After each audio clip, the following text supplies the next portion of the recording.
Good morning, everyone. Let's start our Thursday class where we are studying Kenopanishad. In fact, we are going to finish up this Upanishad today. And let's start the class with some prayers.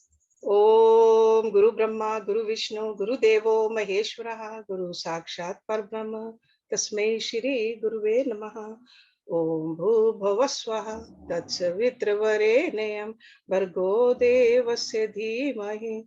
Diyo yo nah prachodayat asto ma sadgamya tamso ma jyotirgamya mrityurma amritam gamya om sena bhavatu sena bhunaktu saviryam karvavahi tejasvi navadhitamastu ma vidveshavahi om shanti shanti shanti om.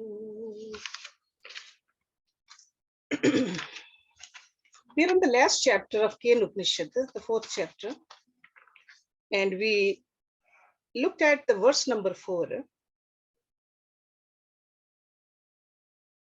where the Guru is saying that this is the description of Brahma. So, and description means the illustration. He shone forth like the splendor of the lightning. He disappeared within the twinkling of the eye.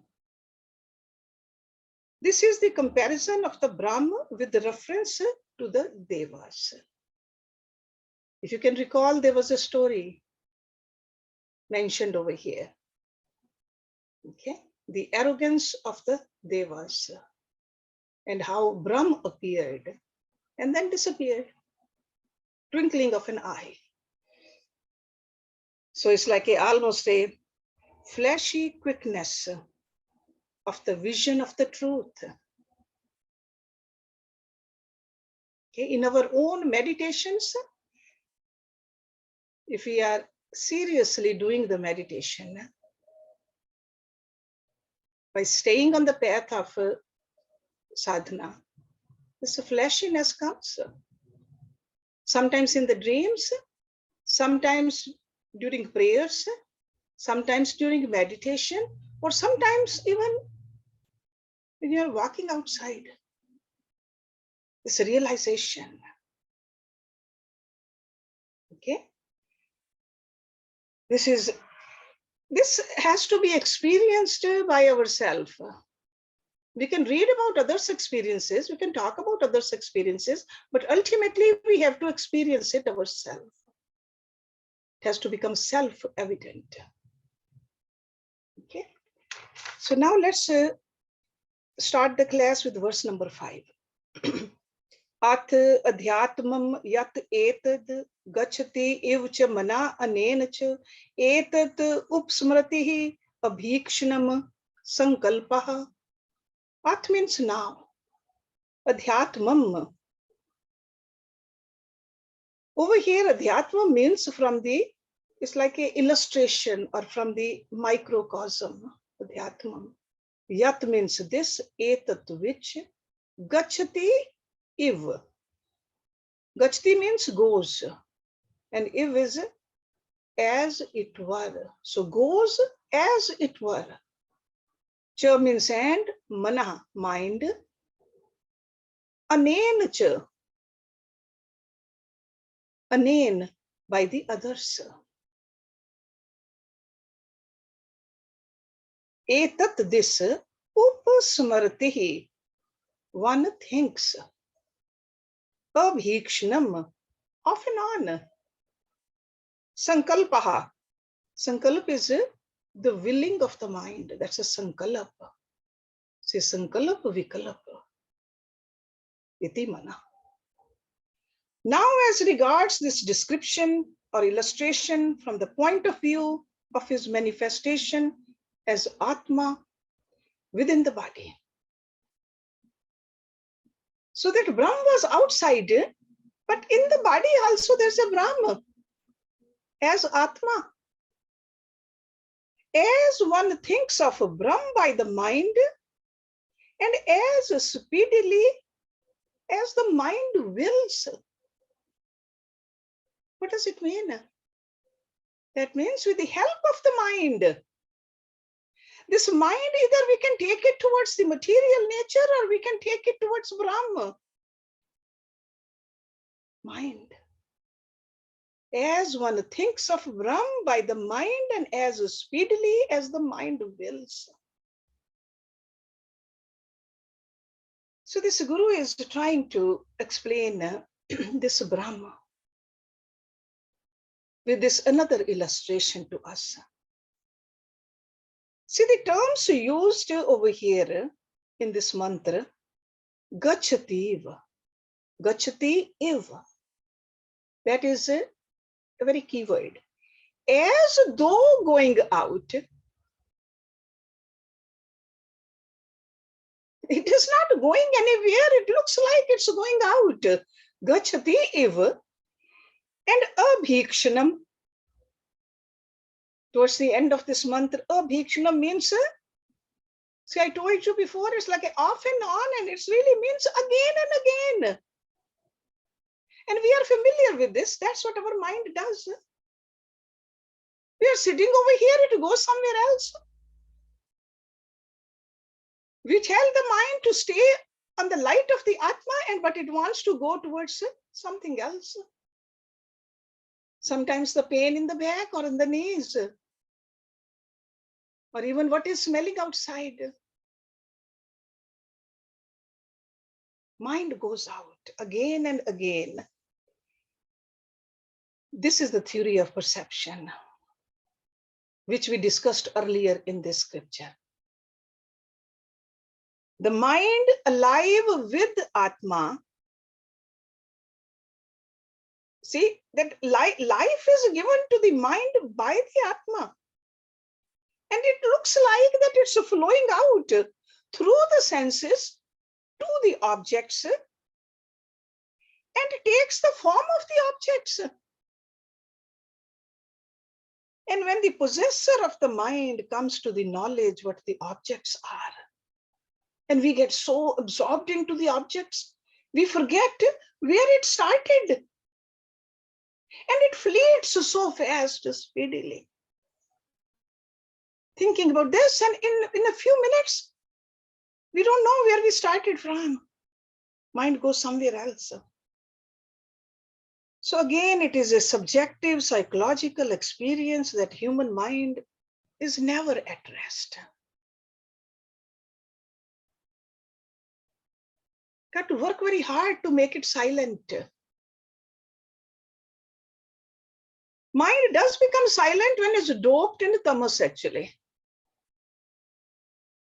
Tamas is what? The deep sleep. Mind is like in a meaningless darkness at that time. Otherwise, the mind constantly desires. It's almost like demons of the thoughts are conquering our mind. Even though we know that silence within is joy, it's bliss. They say it's a joy infinite and bliss absolute. But still this mind wants to go towards the temporary happiness. Yogi alone knows what it is. The silence which I'm talking about. The bliss, the joy within.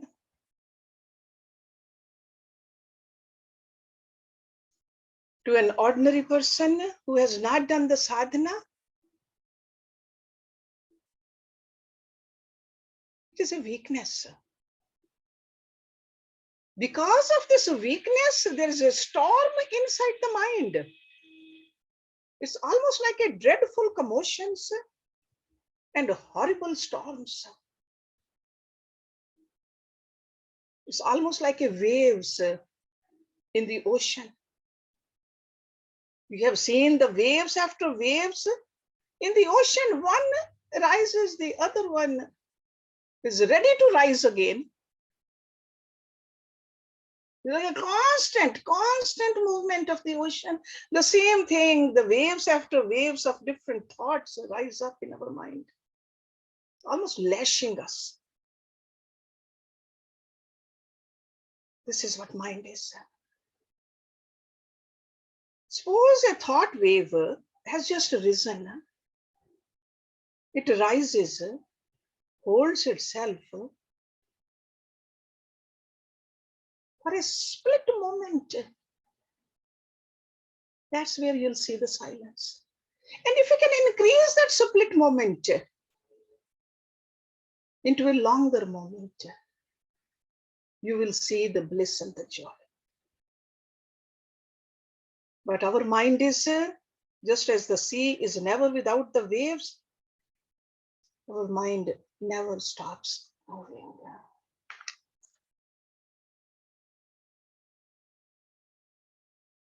But we have to do the sadhana so that we can still this mind. The interval between the two successive thoughts, we got to increase.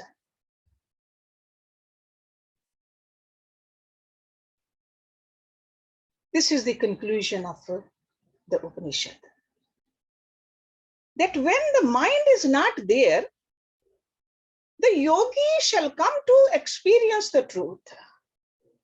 This is called transcending the mind or stopping the mind. So it becomes evident how significant and important in this innocent looking term, abhikshanam, in this mantra is. Subtle factor inside us is taken to serve as an illustration in this Upanishad. So we all have experienced it. The stormy mind and the silence also here and there, but we got to increase the silence and decrease the stormy mind.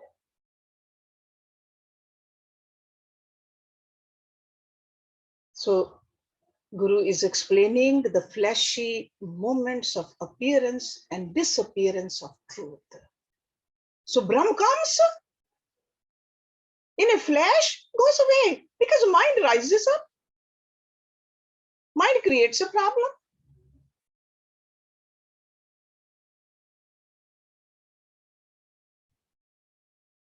So it must be very obvious to all of us, this truth. He has given us these examples so that we can think about it. It is not just to read about it, think about it, reflect upon it. The sudden lightning moment of experience of truth, which comes in the early meditations. When we are sincere about it, when we take the path of sadhana more seriously, God helps us. God shows his power to us. And then we'll see how pale it is, the experiences of the Maya. No matter how big they are, no matter how magnificent they are so pale compared to this flash of truth.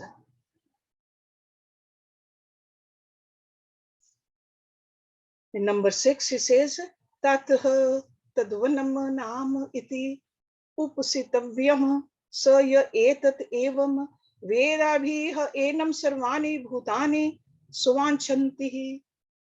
Tatha, that means this is. It's almost like he's saying, well known as Tatha. Tadvanam nam. Nam is the name. So name of Tadvan. So that means the one who is to be meditated upon. The name is Tadvan. Iti means thus. Upasitvavyam. To be worshipped. Like a upasana. Sa means he, ya means who, etat this, evam in this way. Veda he knows. Ha enam, him. Sarvani all. Bhutani, living beings. Swa achadanti, love him extremely. Brahm is well known as Tadvanam. So this is another name for Brahm according to the rishis. Tadvanam. The one who is to be worshipped as the Atma of all living beings. So it is to be meditated upon as Tadvan. All love him who knows it thus. How can we not love him then? He is the Atma of everybody, the source of life for everything. How can we not love? This is what he's trying to say. All love him who knows it thus. Anybody who knows it will love it. And anybody who does not know it may be afraid of it. So the teacher over here, the guru is here giving a method of upasana. Method of meditations, because there are many ways to meditate. So this is for the use of the student who cannot directly have the experience of Atma. Because there are a lot of philosophical declarations in the earlier stages, they don't make any sense to us because we have not experienced it. So over here, Guru is saying, do the upasana on it at least. These days we have very little time for upasana. Even the rituals for us, they are meaningless. Even if we do the rituals, we do it out of fear, not out of love. Because if we loved the rituals, we'll be paying more attention to the rituals. But we just do it because we are afraid something wrong will happen to us. Over here, Rishi is telling us, for the love of it, do it. In the Vedic period, we find that all sadhaks were well versed in the methods of upasana. That's why there's a big portion in the Vedas, is an upasana portion. So there's a mantra portion, upasana portion. Then there's a Gyan Kand. Those are the Upanishads. So a conscious and deliberate attempt the rishis used to make to do the upasana. Exclusively running with the help of the rituals towards Brahma. Goal was to just have that. These days, even the rituals we do because we want to gain something, which is called as a Kam Bhakti. God, I am coming to you. I'm giving prasad, bringing prasad, giving money. Please do this for me. Upasana is supposed to become one with Brahma. So when a meditator meditates upon a given idea to the total exclusion of all other ideas, which is like a one-pointedness, what happens? The meditator will enjoy the fruit of the upasana by itself. There's no energy being wasted. There's no other desire. Only thing the upasak wants, the God, the Brahman. So to a seeker striving to realize the truth declared in the Vedas, the sacred fruit of upasana, is this an invaluable spiritual treasure? There's nothing compared to that. Nothing.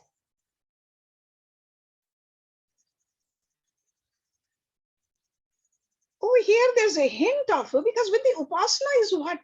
A bhakti actually. Because love is what? Bhakti. So bhakti is the path given to us by the rishis also, but especially the genius Vyasa through his Puranas. Those 18 Puranas, we see the bhakti for God, love for God. Because the days of the Puranas came later. Before that, it was Vedas, the Shrutis. Because the life of the Aryans was a constant effort at self-perfection through unbroken introvert inquiries before the days of the Puranas. So like they could meditate, just like we see. Even these days when we see the movie of Krishna, what is he doing? Lord Krishna himself, most of the time he's sitting in dhyan. What do we see when we talk about Lord Shiva? In samadhi constantly. That's how the rishis were.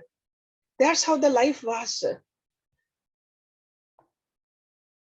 And there was an external peace and there was an internal intellection.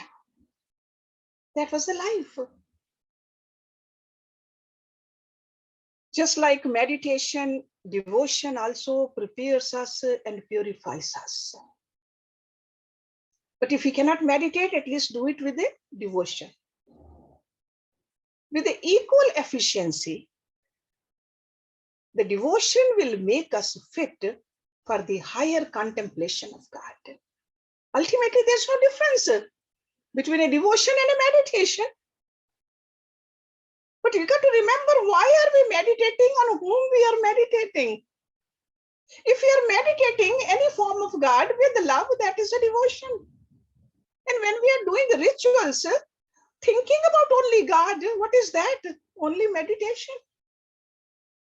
So there's no difference. But upasana helps in the initial stages. When we are just starting out, we are not into the deeper meditations. We cannot understand that Brahma is in every Atma, or Atma is Brahma. It's nothing else but Brahma. So over here, Guru, out of his love and mercy for us people, is prescribing a little simpler method. It's almost like you can say that lower standard students, a method of meditation practiced at a preliminary training. This Guru is telling us, do this.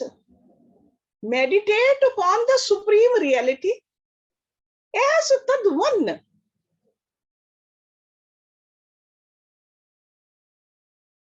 And Tad One, again, the meaning is something which is deserving to be worshipped as the all-pervading spirit.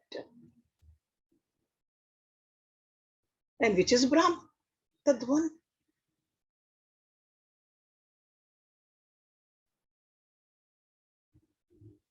Sometimes people get confused. Why in these higher studies they are talking about bhakti? But as I mentioned earlier, there's no contradiction at all. Worship and upasana are not in themselves an end. They are means for purifying and perfecting our inner instrument, which is mind and intellect. And when we have accomplished that, when we have clarified, purified, we can make use of these instruments because they are prepared now. They are clean. They are sharp for the higher purposes of deeper and more intense meditations. Okay.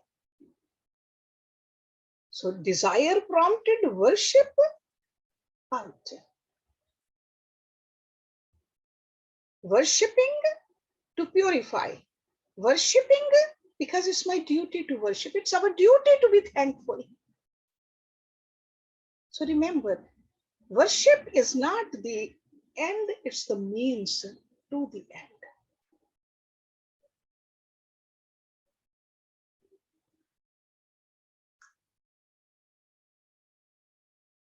And another thing we get from this simple looking verse is, as you think, so you become.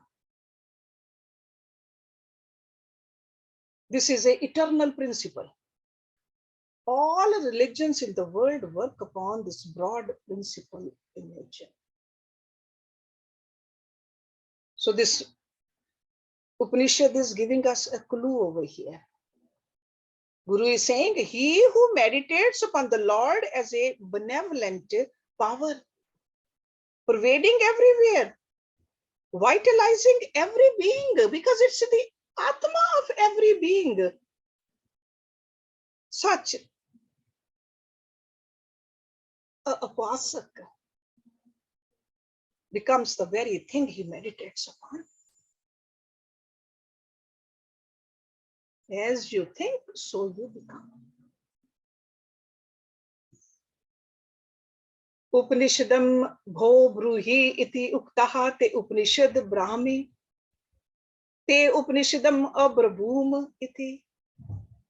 Upanishadam, the knowledge of the Upanishad. Bho means sir. So from here you can see that the disciple, the Shishya, is talking to the Guru now. Bruhi, tell me. Iti das, uktaha, has been said. Te means to you. Upanishad Brahmi, the knowledge of Brahma. Te means to you.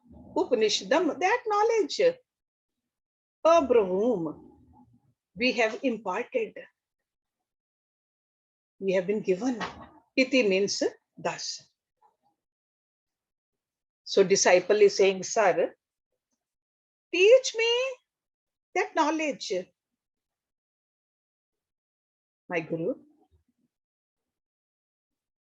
The knowledge has been, the Guru says the knowledge has been imparted to you. See, the first part is a disciple saying, the second part, then Guru is saying the knowledge has been imparted to you. We have imparted that knowledge of Brahma to you. This is not a question from a person who has not understood. Sometimes we think that Guru has been telling, but student has not even gotten it yet. This is a technique. Just like in Bhagavad Gita, Arjun says, please tell me more. I cannot hear enough of your words. The same thing this Shishya is telling his Guru. So student is anxious to hear more and more from the Guru. It's like a nectar to his ears.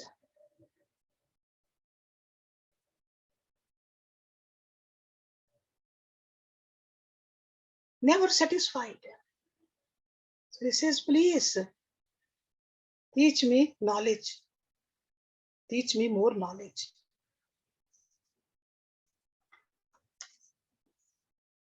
And again, this question shows that student meant to ask about the necessary techniques also. That's another way you can read it. The yogic techniques, or about the inner purifications. Because we see that in the next verse. That's why I can tell you this. Because it's not mentioned in this verse, but I'm sure he implied that. You are telling me Brahm everywhere, but I do not see Brahm everywhere. Tell me more about it. How can I see Brahm? So that means the techniques about the inner purifications, because without which he had heard a correct apprehension of the Upanishad statements was not possible. So this interpretation is supported by the next verse. We'll see that. And we'll see that how he's explaining the tap, the practice of the which is necessary, tapasya, for the right and full understanding of the Upanishads. Verse number 8. Tasyai tapaha damaha karam iti pratishtha veda sarv angani satyam ayatanam. Tasya, of it. Tap, austerity. Dam, restraint. Karam, work. Iti, thus. Pratishtha veda. Pratishtha means the foundation. Foundation, Veda. Sarvangani are the limbs. So limbs of the Vedas. Satyam, truth. Ayatanam, its abode. Beautiful verse. He says, Guru is saying austerity, restraint, and dedicated work. Karam. These are the foundations of it. The knowledge of the Upanishads. So if you want to understand the deeper import of the Upanishads, you have to live a life of a tapasvi. Restrain your senses. Be a karam yogi. The Vedas are its limbs and truth is its abode. Veda sarvangani satyam ayatanam. So the disciple asked in the last verse we saw, teach me the knowledge, give me more.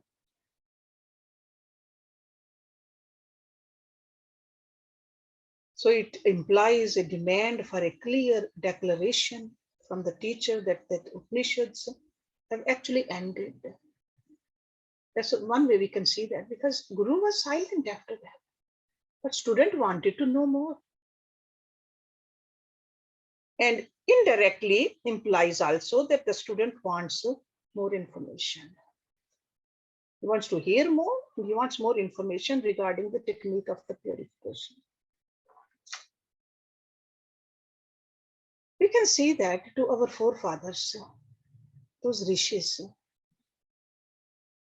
The philosophy was not only a mere view of life, but it was a way of life. The very name with which in Sanskrit we understand philosophy is called darshan. You all remember Yoga Darshan? Darshan. Those 6 philosophies from India, they are called darshans. A word which has come from a root meaning to know. To know. That is, however subtle the truth may be, to the practical person's life, the seers, a mere dream ideal was no fulfillment of their honest craving. So it's not only intellectually they wanted to know, they wanted to experience also. We saw that very clearly in Bhagavad Gita. Lord Krishna told Arjun that I'm everywhere. Then he wanted to know, if you are saying you're everywhere, but I cannot see you, tell me exactly where you are. Then Lord Krishna gave several examples. I am in the peepal tree. I am in the Ganges. I am in you. I am in me. I am everywhere. 75 beautiful examples Lord Krishna gave. Then Arjun was not satisfied with that. He said, it's just a theoretical. You are saying, but I don't see you. Then Lord Krishna said, with these ordinary eyes, you cannot see.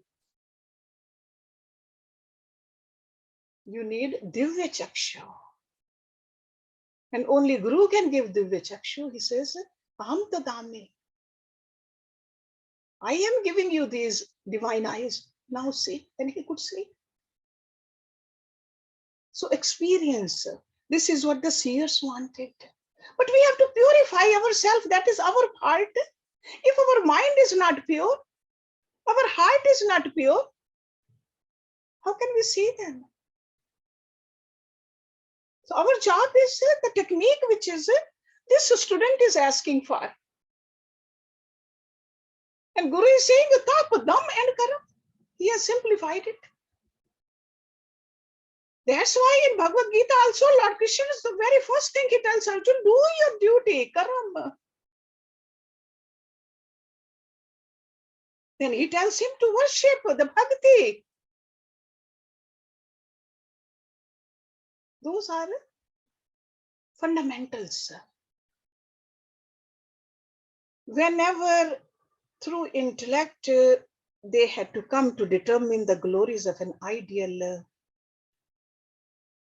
they applied it practically in their life as the principles to live. So that's why this Vedic knowledge is not just in the books. It is in our life. We got to live these principles, not just talk about these principles. You remember those Pandavas and Kauravas? They started their education with Dronacharya. Their first lesson was Satyam Vad Dharmam Char. All those Kauravas and Pandavas, they came and they said, next day, Acharya said, tell me what did we learn yesterday? They all repeated. Yudhishthir did not. Yudhishthir was a Dharamputra. He said, no, I have not practiced it fully. I cannot say it just from my mouth because I have not practiced it. Satyam Vad Dharmam Char. I'm sure you all heard that in your elementary school.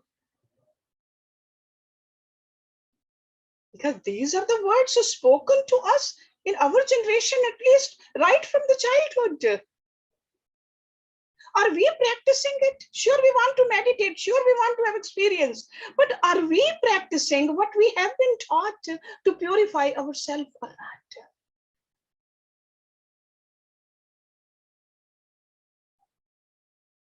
So they did contemplate it upon truth.